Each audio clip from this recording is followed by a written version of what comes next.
Peraí, deixa eu só dar um clique aqui. Que a discussão multidisciplinar no hospital, ela não está se fazendo como devia ser feita, né? Eu acho que os serviços do Hospital Novo e aqui da maternidade, os serviços estão um pouco isolados e a gente não interage, né? E discussão multidisciplinar é fundamental para o desfecho de muitos casos clínicos, né? Então, a ideia é, toda a primeira terça-feira do mês, a gente pegar uns 2, 3 casos clínicos do Hospital Unimed e a gente discutir aqui nessa reunião. Eu quero deixar claro aqui que essa reunião não é minha, tá? Igual o Bruno falou aí, não é minha, essa aqui é uma reunião que é de todos os cooperados. Quem tiver caso bonito aí para mostrar, pode aproveitar esse espaço aqui. A sessão é clínico-radiológica, a gente vai dar prioridade para casos que tenha radiologia no meio, né? Mas se tiver alguém interessado em apresentar algum caso, esse é o fórum para a gente trocar ideia aqui. Então, essa é a primeira sessão clínica, tomara que a gente consiga fazer muitas outras, né? E eu vou apresentar hoje 2 casos clínicos que aconteceu aí no hospital recentemente, são casos interessantes, tá? Que justamente a discussão multidisciplinar é que levou ao desfecho dos casos, né? Então, vamos lá. O primeiro caso é uma senhora, sexo feminino, 76 anos, operada de tumor de papila, com duodenopancreatectomia, gastroenteroanastomose, derivação biliodigestiva e pancreatojejunostomia. Ela fez uma cirurgia de Whipple, né? Então, que cirurgia é essa? Essa paciente é a seguinte, ela tinha, então, um tumorzinho de papila aqui e foi retirado, então, parte do estômago, foi retirada a cabeça do pâncreas, o duodeno até o ângulo de trás, né? Então, essa é a cirurgia que se faz na maioria dos tumores de cabeça de pâncreas, de colérico distal, de papila, é a cirurgia de Whipple, né? E repare aqui que na cirurgia de Whipple envolve a via biliar, né? Envolve o estômago, o pâncreas e o duodeno, né? Isso aqui, então, em azul aqui, são as partes que foram removidas dessa paciente para curar o tumor dela na papila aqui. E a reconstrução que foi feita para ela, eu não tenho muita certeza, mas eu acredito que seja essa, né? Essas são as cirurgias de Whipple, né? Depois os cirurgiões aí que estiverem na sala pode comentar a respeito. Peraí que deu uma mensagem aqui. Então, o que foi feito aqui? Foi feita uma pancreatojejunostomia, né? O número 2 foi a hepático-jejunostomia, que foi o coledo com jejuno ligado, anastomosado. A gastroenteroanastomose, que é o número 3. E, no caso, se fizer essa técnica aqui, tem a gastroduodenojejunostomia, que é essa daqui. Tá? Então, possivelmente foi essa cirurgia, ou até um Y de rua, eu não tenho certeza da cirurgia, só sei que a cirurgia de Whipple pode ser feita dessas duas maneiras, né? Então, eu preciso tirar um negócio aqui da tela que está aparecendo. Ela realizou, espera aí um pouquinho, deixa eu ver se eu consigo tirar aqui. Está me atrapalhando ver o slide aqui. Realizou uma ressonância magnética de acompanhamento na data de 28, tem um negócio na frente aqui me atrapalhando mesmo, peraí. É alguma mensagem do sistema, doutor? Não, é o número de participante, aquele negócio só que aparece. Em cima, no canto direito, tem visualizar. Vê se o senhor clicando aí, mudando a forma de visualizar, se mexe, se te ajuda. Já mandei, já botei para baixo aqui. Qualquer coisa eu troco, eu vou trocando ele de lugar. Então, tá bom. Então, ela foi feita uma ressonância magnética de abdômen superior para acompanhamento em 28 de 9 de 2022, né? E nessa ressonância, eu vou mostrar aqui para vocês, isso aqui é uma ressonância ponderada em T2, sequência axial ponderada em T2. O T2, se você quiser saber onde que por que é T2, procura onde que tem líquido, né? onde tem líquido fica branco. Então, na maioria das vezes, isso é uma sequência T2. E o que a gente vê nessa sequência T2, aqui no domo hepático, a gente já começa a ver umas lesõezinhas hiperintensas, que a gente chama na ponderação T2. Aqui, essas bolinhas branquinhas aqui, cheia de bolinha branquinha no fígado, né? Descendo um pouco mais, a gente vê outras bolinhas brancas, principalmente essa daqui e essa daqui, outras bolinhas brancas aqui, tá? Então, tem alguém com o microfone aberto aí. Então, essas várias imagens nodulares hiperintensas na sequência ponderada em T2, tá? A gente fez a sequência de difusão também, que a gente mostra com maior clareza esse monte de lesões nodulares pequenas, né? Hiperintensa na sequência de difusão. Aqui no mapa de difusão ela fica pretinha, tudo que é branquinho aqui, ó, na sequência de difusão, fica pretinho na sequência. Então, porque, por exemplo... Tem alguém com o microfone aberto aí. Então, essas bolinhas branquinhas aqui, todas lesões nodulares, tá? A maioria do infracentimétrico. Tem duas lesões maiores aqui, ó, que são... Essa daqui ainda é uma sequência de difusão. Repara que ela não é uma sequência até um pouco feia, né? Mas que é uma sequência para você identificar a lesão no fígado. Então, o que eu queria chamar a atenção é que esse monte de lesões nodulares que restringe a difusão, que a gente chama aqui, olha aqui na sequência de difusão ela está branquinha e aqui ela fica preta. Tem uma acentuada restrição à difusão. Depois nós vamos falar mais a respeito dessa sequência de difusão. E aqui a fase com contraste, a gente vê aquelas mesmas lesões, ó, tem um centro que não capta e um realce periférico. Todas elas têm esse centro que não capta o meio de contraste e um realce anelar contínuo periférico às lesões, ó, todas elas. E aqui aquelas duas maiores lesões, ó, a gente consegue ver melhor aqui, ó, vou até dar um zoom aqui para a gente ver, ó. A gente vê essa lesão, né, realçando perifericamente com o centro não realçando, tá? Então é uma lesão liquefeita, né, que a gente chama, que não tem realce. Tem outra aqui, ó.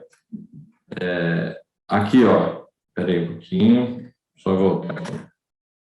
Aqui, ó, todas aquelas lesões que eu mostrei para vocês nas outras sequências, a gente vê que elas têm o mesmo padrão de impregnação, certo?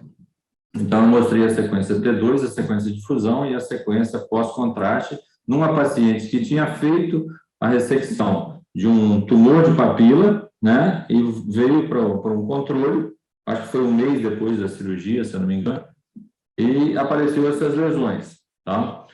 Aí o radiologista que deu o laudo dessa paciente botou lá, ó, pequena ascite, alterações pós-operatórias caracterizadas por gastroduodenopancreatectomia, aquilo que eu já mostrei para vocês, gastroenteroanastomose, derivação bidigestiva e pancreatojejunostomia.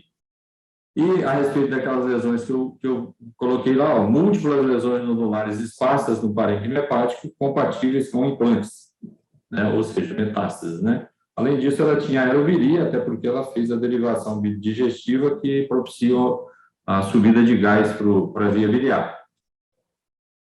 Então, era aquilo que eu falei, a paciente que havia operado um tumor de papila, aparece com um monte de lesão nodular, e o radiologista concluiu o laudo dessa forma, né?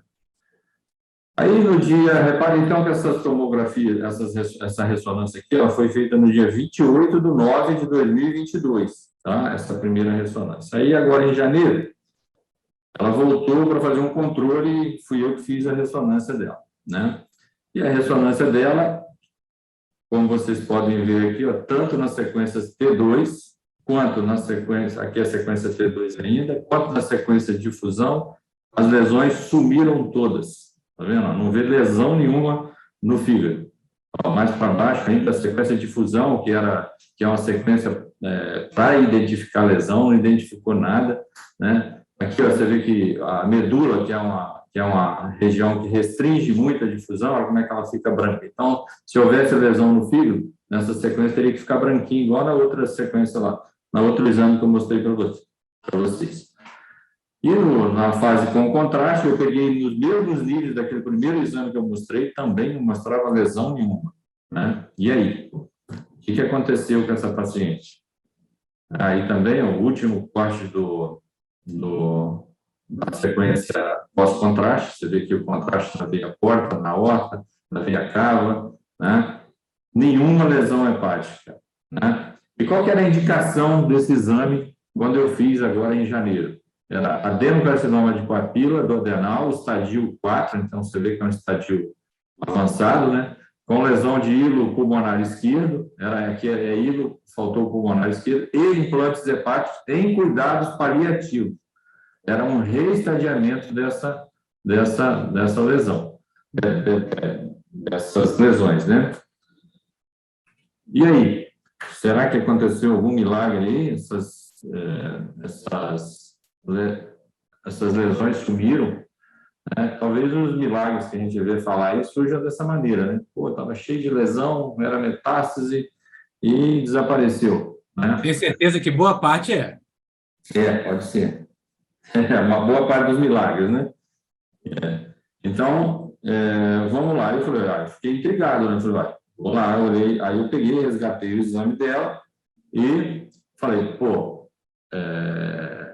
porque aí eu mandei, aí eu dei o laudo dessa paciente. Aí aqui o laudo que eu dei foi o seguinte: aquelas alterações pós-operatórias, tinha uma gordurinha hepática, aí não há lesões nodulares focais hepáticas, tinha gás na via biliar ainda, e eu botei lá assim, análise comparativa com o exame anterior de 28/9, demonstrou regressão total das múltiplas lesões nodulares esparsas no parênquima hepática consideradas como implantes secundários.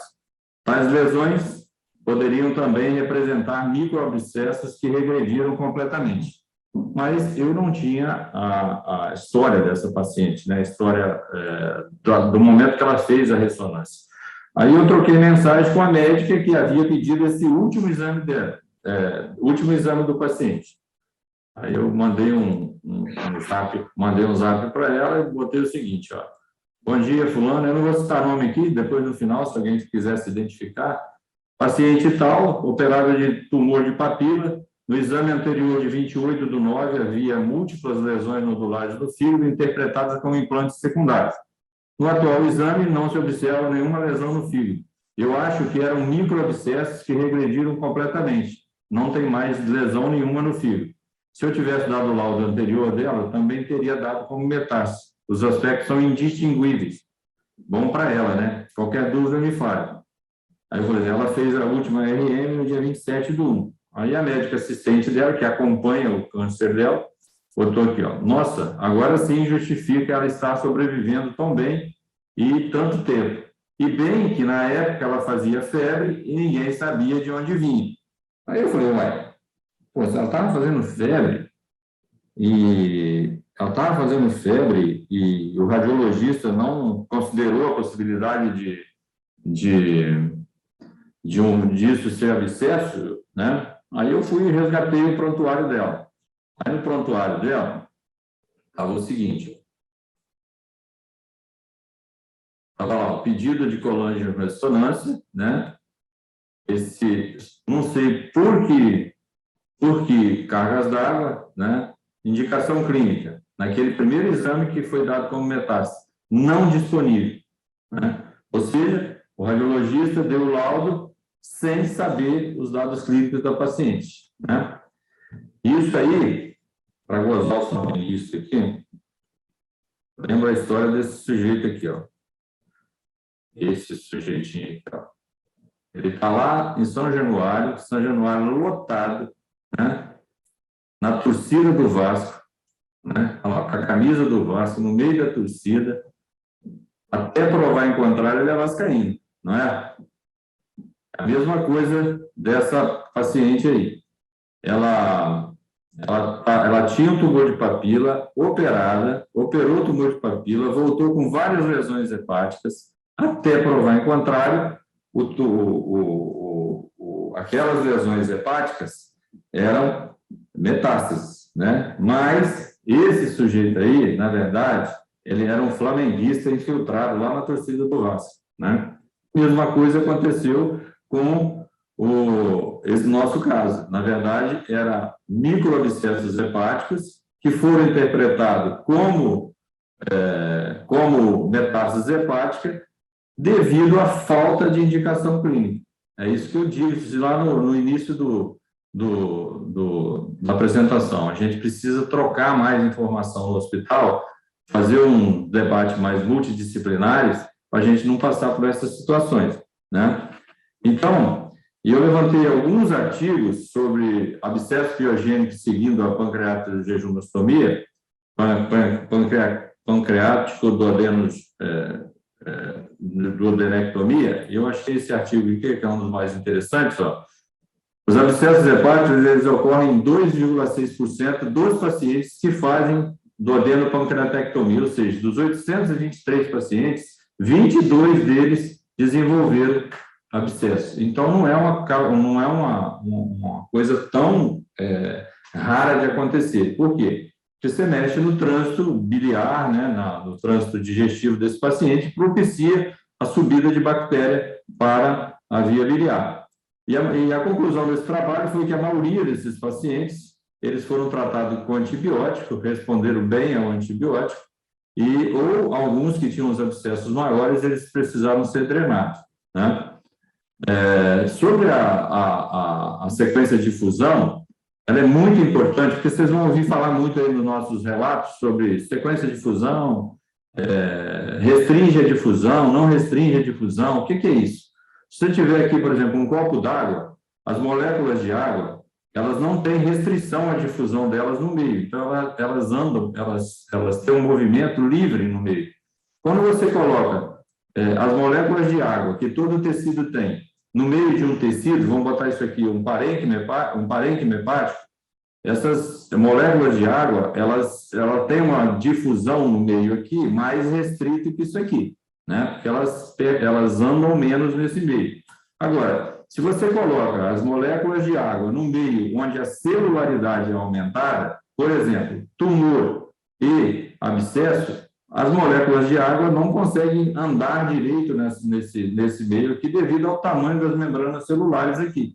Então, quando a gente tem tumor, abscesso, o que acontece com a restrição? O que acontece com as moléculas de água? Elas restringem o movimento no meio. Então, essa sequência de difusão, ela é uma sequência funcional que mede a quantidade que essas moléculas de água estão se difundindo no meio. Então, se você tem um tumor no fígado, abscesso, porque a celularidade é muito alta, as moléculas de água não conseguem andar no meio, ela restringe a difusão dessas moléculas de água. Então, há uma restrição à difusão. Então, essa sequência T2, essa sequência de difusão, é uma sequência padrão para a detecção de lesões hepáticas focais, tá? Assim, era a melhor sequência para você detectar lesão no fígado, tá? Então, ela é usada em todos os exames de abdômen, a gente usa essa sequência justamente para mostrar essa restrição de difusão e mostrar que o que restringe difusão são tecidos com alta celularidade, tá? Então, aqui, ó, mostrando aquele caso, olha como que essa sequência de difusão, ela restringe bastante a difusão, fica branquinha, e a hora que você faz o mapa, ela fica pretinha. Então, para você caracterizar restrição à difusão, você tem que ter a sequência de difusão e o mapa da difusão. O mapa tem que ficar pretinho e a sequência branquinha, hiperintensa as lesões. Então, repare como que o próprio baço, ele restringe muito a difusão, porque a celularidade nele é muito alta. A medula, olha como é que ela restringe bastante a difusão. Então, existem tecidos que eles têm uma restrição própria à difusão. Então, por exemplo, não dá para você, ela não serve muito para você pesquisar uma metástase na coluna, porque a coluna restringe e a metástase também restringe. Então, foi isso. Então, é um caso que a gente viu aí, ó, que a paciente ficou com um diagnóstico de lesões metastáticas por quase 4 meses, né? Setembro, outubro, novembro, dezembro e janeiro, né? E tudo por quê? Porque, ó, falta de indicação clínica no pedido de exame. Isso acontece, às vezes, no hospital, às vezes nem é culpa do médico, tá? Às vezes o sistema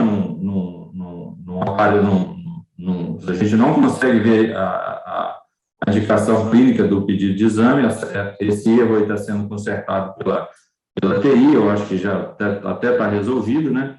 Mas eu queria ressaltar isso aqui, ó.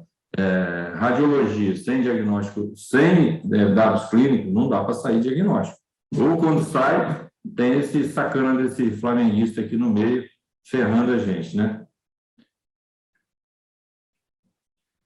Então, vamos lá. A gente vai deixar a discussão para o final, né, o Wilson? Ou a gente quer discutir o caso aí agora? Bom, vamos deixar para o final, Nicole, pode ser? Então, tá bom, vamos lá. Então, vamos lá para o caso 2. Um caso bem legal. Deixa eu tirar aqui, ó, de novo. Ó. Isso aqui é um caso lá, é um paciente de sexo masculino, 23 anos. Ele foi atendido no PS com a seguinte indicação clínica. No nosso PS aqui do Hospital Maternidade. Dor abdominal junto ao rebordo costal. Eu tirei isso aqui da indicação clínica lá do pedido de exame, né? Dor abdominal junto ao rebordo costal, rebordo costal, lombar direita, leucocitose, importante, PCR elevado e já tinha feito uma ultrassom sem anormalidade. Então, isso aqui era a indicação clínica do pedido de tomografia. E o paciente refere, isso aqui é importante, diarreia com sangue. Então, esses são os dados clínicos desse paciente que a gente tinha. E essa tomografia, então, ele fez a primeira tomografia no dia 17/1, acompanha essas datas aqui, ó, 17/1 ele fez uma tomografia, e a tomografia mostrou essas lesões aqui, não sei nem se vocês conseguem visualizar direito, tem umas lesões mais pretinhas em relação ao parênquima, na periferia do fígado, né, que tem outros aqui no centro também, ó, predominantemente na periferia. Isso aqui é uma fase contrastada do exame, tá? Então, mostrava essas lesões hipodensas, mal definidas, periféricas, e no contexto de um paciente com febre e a bola está lá na indicação clínica, PCR elevado, leucocitose e febre, aí o radiologista deu o seguinte laudo. Aqui é outra, mais um pouquinho para baixo no fígado, mostrando que tinha mais lesões aqui embaixo, tá? A outra coisa que a tomografia mostrava era o ângulo esplênico, ângulo hepático do colo, a flexura hepática do colo, aqui, ó, e parede um pouco espessada, tá?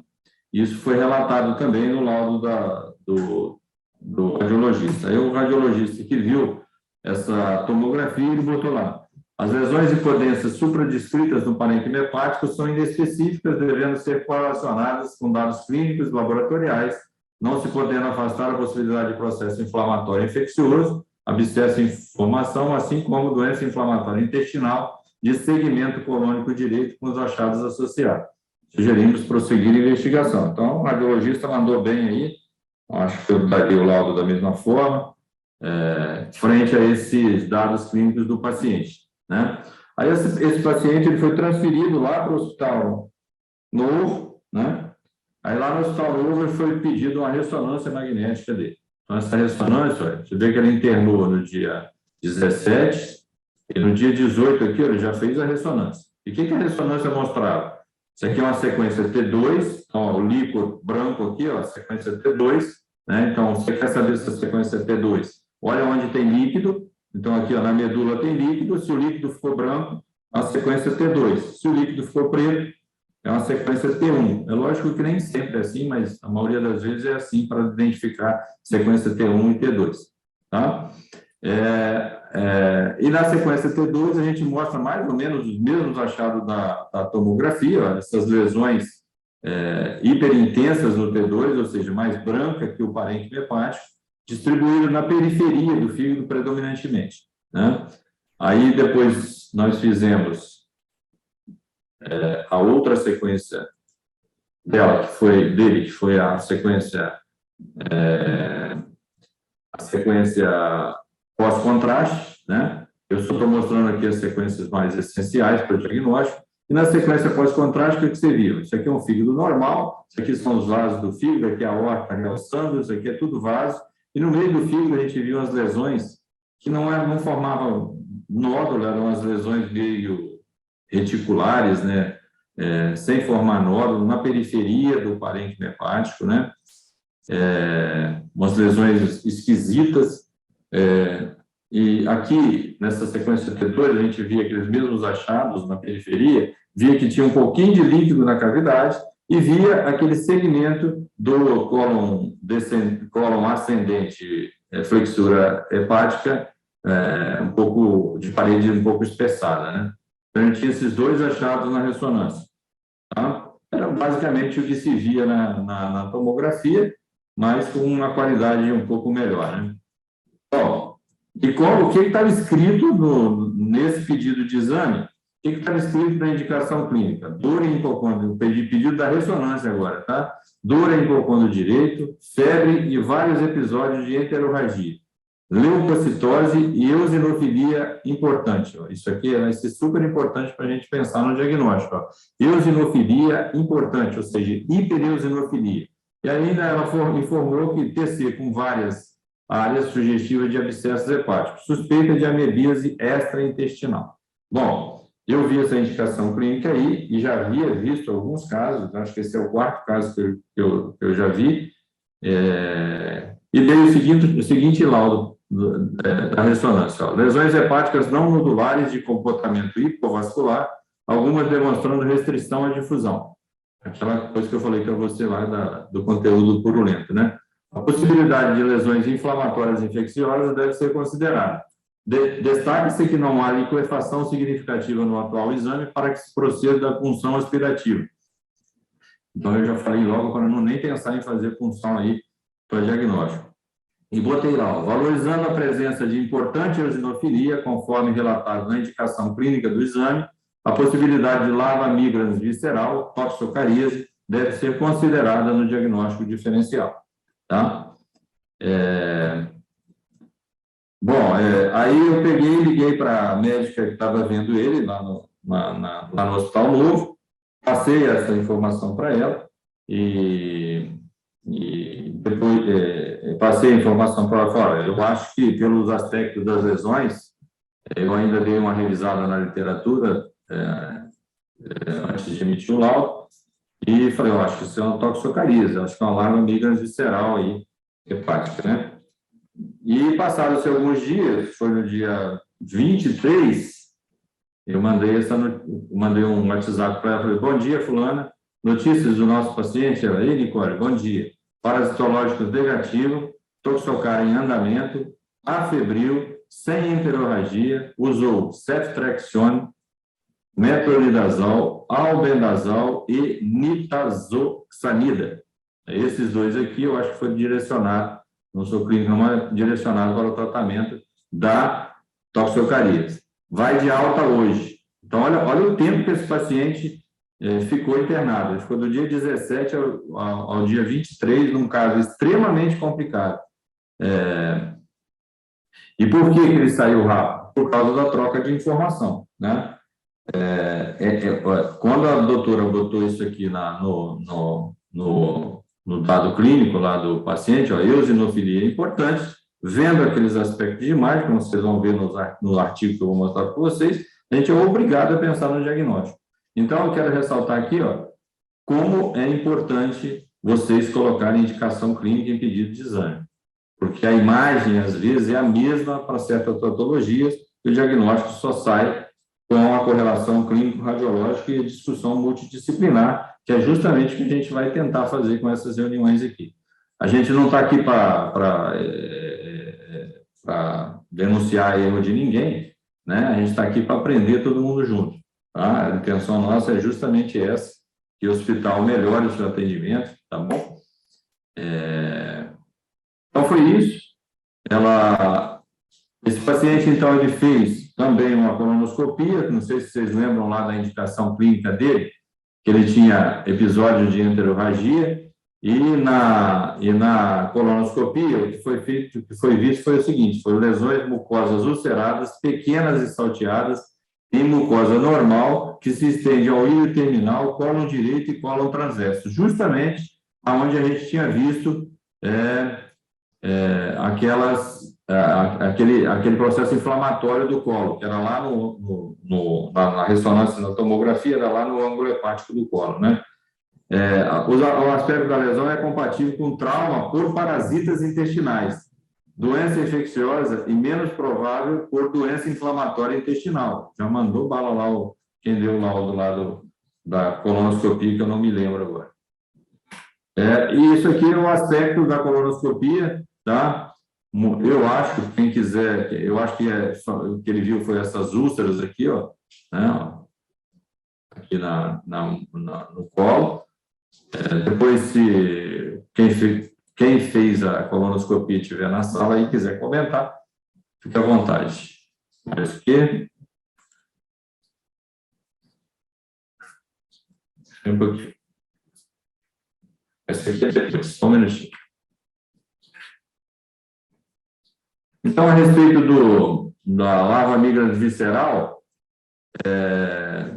a gente sabe o seguinte: isso aqui é o ciclo dela. Eu não vou passar isso aqui tudo, até porque eu nem sei direito o ciclo dela. O que a gente sabe é o seguinte: ó, a larva migrans visceral é o estágio de larva migrans de nematóides em seres humanos. Cães e gatos são os hospedeiros primários mais comuns para os nematóides, Toxocara canis e Toxocara cat, respectivamente. Então, do cachorro e do gato, né? Os seres humanos adquirem a infecção através da injeção acidental de ovos embrionados presentes no solo ou larvas de segundo estágio de nematóide de tecidos animais hospedeiros que são consumidos como carne. É uma ou outra, né? Ou dos ovos, ou... Aqui, ó, você vê o ser humano aqui, ó, ele vai ingerir esses ovos larvados que ele chama aqui, eles são ingeridos, né? E como os humanos não são hospedeiros primários desses organismos, os ovos ou as larvas ingeridas só podem evoluir para larvas migratórias, que são liberadas do intestino delgado. A partir daí, eles entram no sistema venoso portal através das paredes intestinais e migram sistematicamente para infestar o fígado, pulmões, cérebro, coração e olhos. Então, aquelas úlceras colônicas lá, possivelmente foi a porta de entrada dessas larvas para dentro da porta e, posteriormente, para infectar o fígado, certo? E se a gente for ver as manifestações clínicas da larva migrans, os pacientes podem ser até assintomáticos, podem ser subagudas ou agudas, como foi o nosso caso aqui. A gravidade do quadro clínico depende da quantidade de larvas presentes no organismo, do órgão invadido e da resposta imunológica dos pacientes. A maioria dos casos caracteriza-se por um quadro subclínico e sem diagnóstico, tá? A infecção é autolimitada, com duração total de 6 a 18 meses, ocorre mais comumente em pré-escolares, com histórico de exposição a filhotes de animais, pica, que eu acho que é mordida, né, que ele quis dizer aqui, de exposição a filhotes de animais domésticos, né? Então, a gente tem que ter uma história também desse paciente, ver se ele teve contato com cachorro ou com gato recentemente. O quadro clínico da larva migrans visceral caracteriza-se por leucocitose, que o nosso paciente tinha, ó, hipereosinofilia sanguínea, hepatomegalia e linfanderite, tá? Em alguns casos, pode ser observados infiltrados pulmonares acompanhados de tosse, dispneia, anorexia e desconforto abdominal.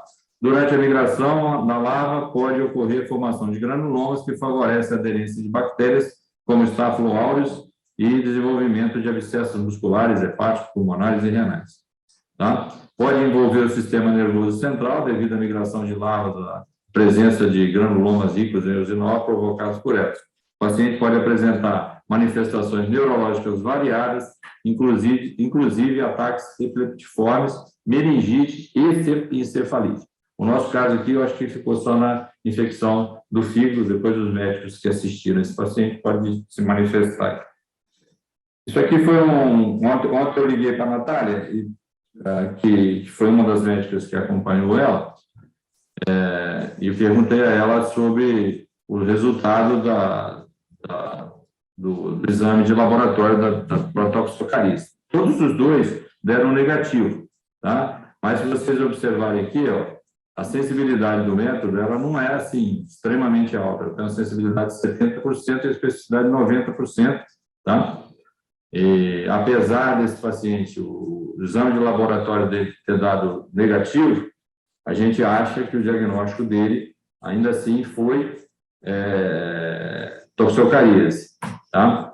Eu trago para vocês aí um artigo relativamente velho, de 2006, mas é um artigo bem legal, quem quiser dar um print de tela para depois estudar aqui, sobre os aspectos tomográficos e ultrassonográficos da larva migrans hepática, tá?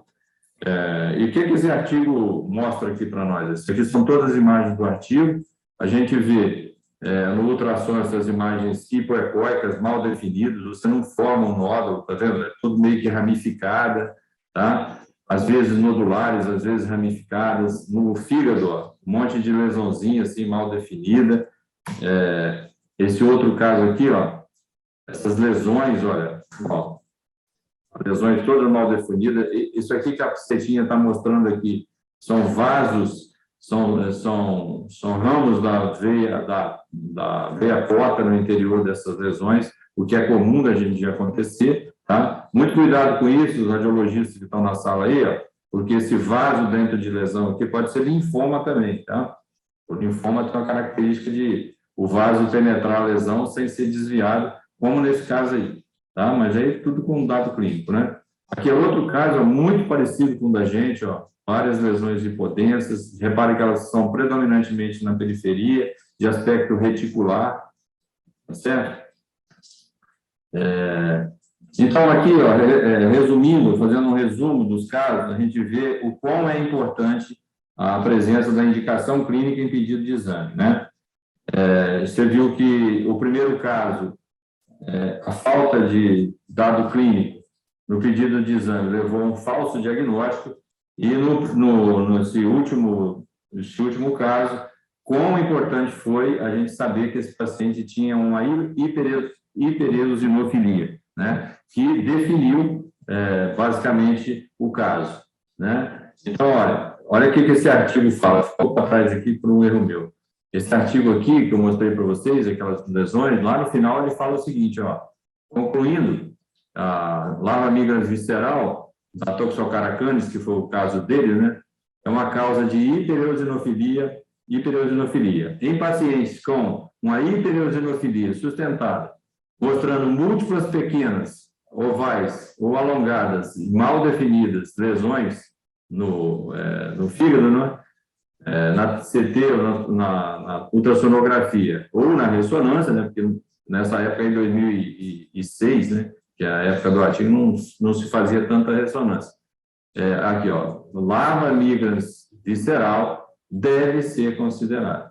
Então, quando a gente associa o dado clínico de hiperosinofilia, leucocitose, e associa com os achados de Maia, a gente chega no diagnóstico com uma certa facilidade, tá?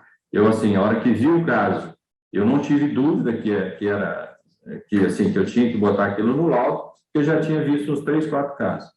Inclusive, o primeiro caso que eu vi, não sei se ele está na sala aí, foi com um Gastão lá na Santa Casa, uma enfermeira que tinha uma febre, um mal-estar, que ninguém descobriu o que era. Aí ele me pediu para fazer uma tomografia dela, eu fiz, mandei ele ver como estava os eosinócitos dela, também estava estourado, e ele chegou, eles fizemos o primeiro diagnóstico, eu acho, aqui em Cachoeira. Foi quando o Gastãozinho chegou da residência, se não me engano.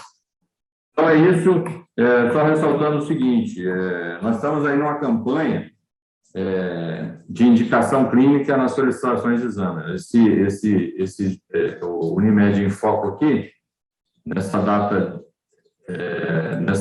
acho que foi de 1º de fevereiro, a gente botou lá um informativo, indicação clínica nas solicitações de exame, e botou o seguinte lá, ó, na medicina, o processo de raciocínio diagnóstico começa com a coleta da história clínica do paciente. Quando há incerteza clínica, há necessidade de exames adicionais. A história clínica que acompanha uma solicitação de exame de diagnóstico por imagem é considerada muito importante para um desfecho favorável no diagnóstico final.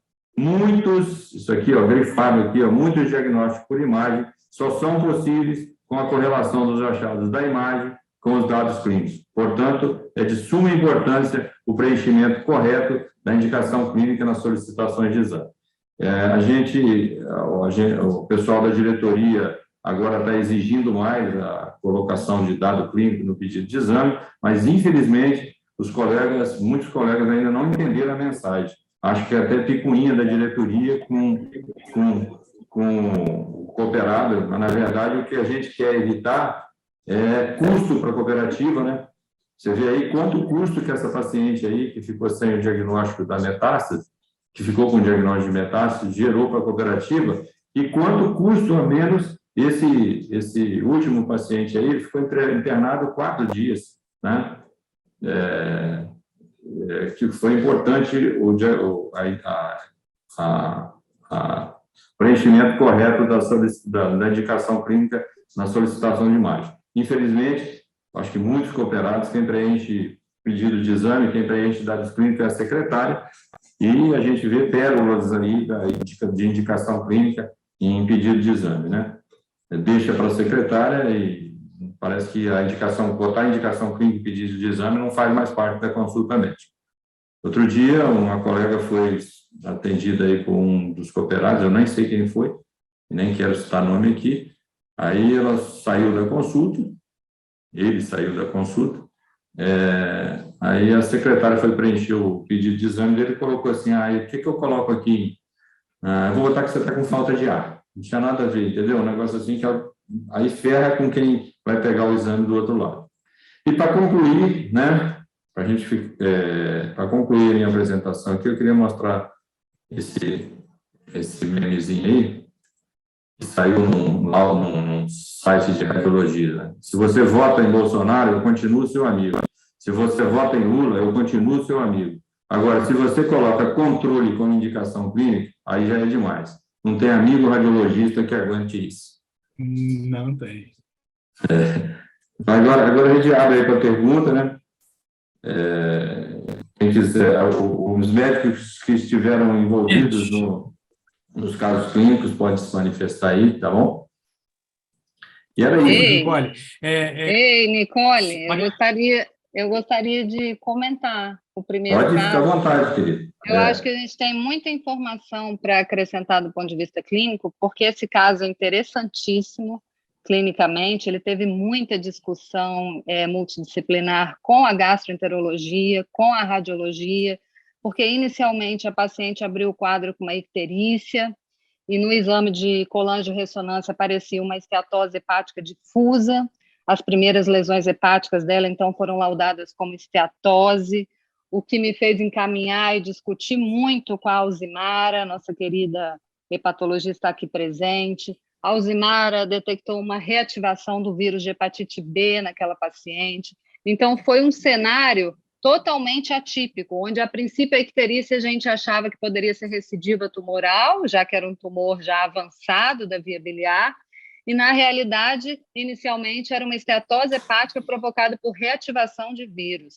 A gente iniciou o tratamento contra o vírus B, a paciente regrediu a icterícia e melhorou muito a esteatose hepática. Entretanto, essa paciente já havia sido laudada como metastática, ela tinha uma lesão suspeita no hilo pulmonar esquerdo, e aí ela começou a quimio até em função dessa lesão, tá? Essa lesão não foi biopsiada por falta de acessibilidade, isso foi avaliado pela radiologia intervencionista, e também pelas condições clínicas da paciente.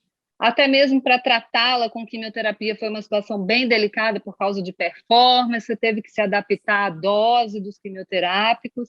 E aí, essa paciente, durante a quimioterapia, veio, então, com essa ressonância apresentando, né, o laudo como múltiplas lesões hepáticas, que, para quem interpretava clinicamente o caso, fazia muito sentido, porque a paciente tinha tido um declínio do seu quadro clínico, ela ela estava bem debilitada, bem emagrecida, ao ponto que, quando houve esse laudo, também houve laudo na TC de tórax de lesões mediastinais. Então, tudo fazia muito sentido no contexto oncológico e clínico que a paciente estava fazendo realmente, de fato, uma progressão. Tá? Eu realmente não consigo entender por que dentro do sistema do portal Unimed, que exige descrição do quadro clínico, esse pedido, curiosamente, não saiu, né, com descrição, mas, enfim, isso não vem ao caso da nossa discussão. Eu acho que é um caso muito interessante, tanto clínica quanto radiologicamente. Teve aí, né, essa interrogação, né, de lesões que foram, né, inicialmente laudadas como esteatose, e depois como implantes, e depois, por fim, era um microabscesso. Concordo que era um microabscesso, depois de trás para frente. Concluindo a evolução, essa paciente evoluiu muito bem, ela teve melhora das febres, que ela fazia febre toda vez que fazia quimioterapia, eu nunca entendia de onde que estava vindo essa febre, e aí, quando eu parei a quimioterapia, e considerei que não estava tendo mais benefício devido a tal progressão radiológica mostrada tanto na ressonância quanto na TC de tórax, aí foi que a paciente melhorou. Ela simplesmente parou de fazer febre e ela sobreviveu, né? E aí, contrariando, né, a expectativa habitual de um caso metastático, né? Então, eu acho esse caso assim, interessantíssimo e queria agradecer por ter trazido na reunião. Tá bom? Mas só para complementar mesmo, complementar, né? Porque foi muito discutido de forma multidisciplinar esse caso, tá bom? Então, Mariana, o que eu acho que está faltando, que faltou, então, e essas sessões são justamente para a gente amadurecer essas nossas discussões, o que faltou? Foi chegar na ponta do radiologista, né?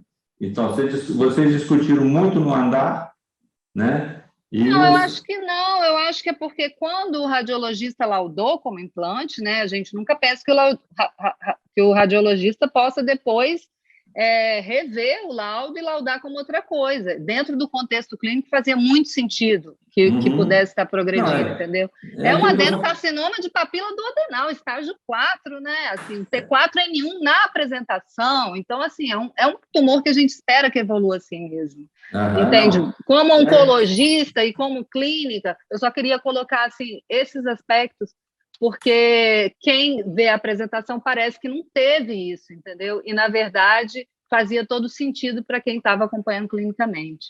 E, assim, né, dentro da Unimed, a gente tem um serviço multidisciplinar ali, total aberto para a discussão. Eu adoro ligar para radiologista, mandar o WhatsApp, e fico também à disposição. Eu acho que esse caso ilustra bem como é importante, como o oncologista depende do radiologista e como os pacientes dependem de todos nós. Né? Então, a gente precisa ter essa ponte muito fácil, assim. E eu sempre uso e me coloco à disposição, assim, se algum radiologista ficar com dúvida no laudo, que me ligue, sabe? Que entre em contato comigo. Apesar de que o prontuário... o prontuário hoje em dia tem todas as informações também, né? Mas se mesmo assim não esclarecer pelo prontuário, a gente fica à disposição também, sabe? Eu acho que é importante esse diagnóstico aqui desse caso, Mariana e Nicole. É assim, fazer medicina é difícil. Fazer uma medicina legal, de boa qualidade, é difícil. Muito difícil. A gente joga no mesmo time, né? A gente está em prol do paciente, mas é muito difícil. Existem casos que confundem mesmo, sabe, Bruno? Eu acho que isso também tem que ser ressaltado, sabe? Existe caso que tem focinho, carinha, rabinho de porco e não é o porco, entendeu? É igual o torcedor do Flamengo lá no meio da torcida do Vasco. Não é? Eu acho que esse caso é meio isso. Nicole trouxe esse caso para mostrar o seguinte, que é difícil, né? Ele não quis ser específico nos casos, mas acho que o principal recado desse caso é o seguinte, assim, a gente tem que trabalhar preenchendo, a gente se falando mais, e daí essa necessidade dessas reuniões. Eu acho que a gente tem que se trocar ideia, porque isso quem ganha é a cooperativa, porque a gente, quando tem dado clínico, a gente dá um diagnóstico mais rápido, o paciente fica com mais tempo. O paciente ele deixa de fazer exames, às vezes, em alguns casos, de forma desnecessária. É importante lembrar que o exame ele também pode ser iatrogênico, o indivíduo pode ter uma reação alérgica e tudo mais.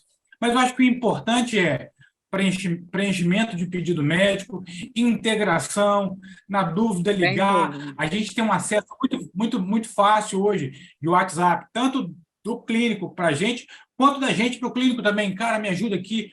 E acho assim, que essa discussão ela faz com que a gente progrida e evolua no atendimento do nosso cliente e também no atendimento do nosso colega, porque todo mundo aqui trabalha em função do nosso cliente, da cooperativa e de tudo mais, né? Os dados clínicos são, por radiologia, são uma bússola, assim, sem você ter o que o Nicole falou, a imagem ela pode ser a mesma para várias doenças, né? E, de um modo geral, os diagnósticos mais bonitos, eles ocorrem em condições simples, mas que são conduzidas de forma simples, né? De forma bem feitinha. Não é, eu entendi o que o Nicole fez, não é para personificar ou para exemplificar um caso em específico, mas para tentar ressaltar a importância que vocês têm com um dado clínico para a gente também, sabe? Eu acho que isso é muito importante. É isso, Nicole? É isso aí, Mariana. A intenção nossa é agregar, né? Eu também só estou agregando, gente. Eu só estou agregando. Eu acho legal passar para quem assiste, para os outros clínicos, como que um paciente que você possa achar que tem tudo para ser uma progressão de doença e está evoluindo com uma infecção, né? Com uma gordura no fígado que infectou, né? Digamos assim. Tá joia? Obrigado aí, Mariana, por você ter participado aí. Foi excelente a sua fala aí, tá bom? Nicole, tem Obrigada a vocês. Muitos elogios aqui no chat, Nicole, falando da sessão, que é uma boa iniciativa, que muito bom. O Valdemar dando parabéns aqui. Muita gente, depois você tem acesso ao chat, você vê aqui. Beleza. E quem quiser falar alguma coisa... Eu quero. Rapidinho. Natália. Natália. O segundo caso aí, né? Quero dar parabéns aí pela apresentação, Nicole, foi muito boa. E falar assim, que por um lado a gente precisa realmente colocar a indicação clínica, né? Que ajude o radiologista. Mas por outro lado, a gente também precisa de um radiologista que queira estudar o caso do paciente, né? Queira ajudar a gente, possa ajudar. Nesse caso, assim, o diagnóstico desse paciente saiu por conta do laudo, né, que a gente viu no exame da ressonância. Porque, assim, o paciente tinha diarreia, ele tinha sangramento, claro que ele tinha eosinofilia, que fazia a gente pensar em umas doenças principais, e a toxocariase estaria no meio, mas esse paciente teve uma sorologia negativa, né, na internação. E a gente sabe que a sorologia, às vezes, demora um tempo, né, para o organismo do paciente produzir, né, o anticorpo que a gente quer. Então, esse paciente voltou comigo depois no consultório, eu vi, a gente tratou, né, a gente fez o tratamento da toxocariase, ele melhorou muito, melhorou clinicamente todos os sintomas, ele melhorou da eosinofilia, hoje ele não tem mais nada de eosinofilia, ficou muito bem, né, mas assim, eu repeti essa sorologia depois no segundo momento, uns 20 dias, 15 a 20 dias depois, e ela ainda veio negativa, aí foi que a gente foi estudar, e a Nicole me perguntou, né? Então, assim, a gente fechou no diagnóstico desse paciente como toxocariase mesmo, um diagnóstico clínico, né, e radiológico, né? A sorologia ele não teve, mas foi o que foi passado, né? A sensibilidade do exame é 70%, então provavelmente ele está fora disso daí, né? Ele está nos exames aí dos pacientes, né, que não tem exame positivo, né? E aí era isso, assim, agradecer pela dedicação que ajudou no diagnóstico desse paciente. Graças a Deus ele ficou super bem. E a gente, quando a gente tem que... Quando a gente vê um caso, né? Às vezes a gente só vai fazer diagnóstico quando você viu um caso, né? Isso aí serve para os radiologistas aí que estão na sala, sempre pensar em toxocariase, no caso que é o que o artigo aí fala, né? Se você tem as lesões daquele jeitinho lá, que não forma nódulo, é uma lesão meio alongada, com eosinofilia na periferia do fígado, tem que se fazer, o radiologista tem que ajudar o clínico no diagnóstico, né? Aquela paciente do Gastão lá que eu falei, de Gastãozinho, ela tinha quase um mês já que estava com com quadro e arrastado. E por quê? Porque não tinha feito o exame para fazer o diagnóstico. Então, nós temos uma parcela de responsabilidade muito grande na condução desses casos, né? A gente precisa mesmo ajudar o clínico no que for possível, né? Eu acho que essa troca de informação aí, entre a gente e vocês, é super importante. Eu encho o saco de todo mundo, não sei se vocês perceberam aí, eu mando zap para todo mundo, perguntando. Eu sei que alguns podem até me chamar de chato, né? Mas, no final, quem ganha é o paciente, né? Nicole, eu acho que a gente tem que jogar, não jogar tênis, é jogar frescobol, né? Um querendo devolver a bola redondinha para o outro acertar. Quem ganha, como você falou, é o paciente. Alô, alô. Isso. Ei, Bruno. Fala aí, João. Aqui, eu queria falar um negocinho aqui. Eu queria parabenizar, porque a discussão de caso clínico radiológico sempre é interessante. É sempre um caso que você nunca mais vai esquecer. O dia que bater na sua porta, você vai repetir. Mas uma coisa que é importante a gente lembrar, e a gente está vendo muito depois de Covid, o pessoal ficou com pouco receio de usar corticoide. E tem gente que passa corticoide para todo mundo, mesmo sem fazer uma pesquisa de estrongiloidíase.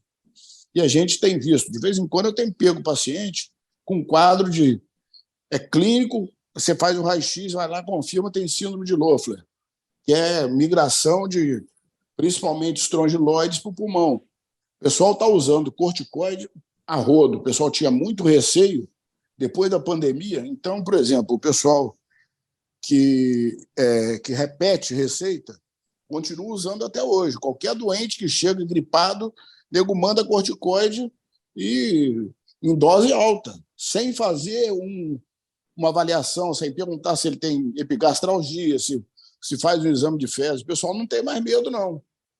Isso daí é uma coisa que eu acho que vai acontecer muito mais frequente, entendeu?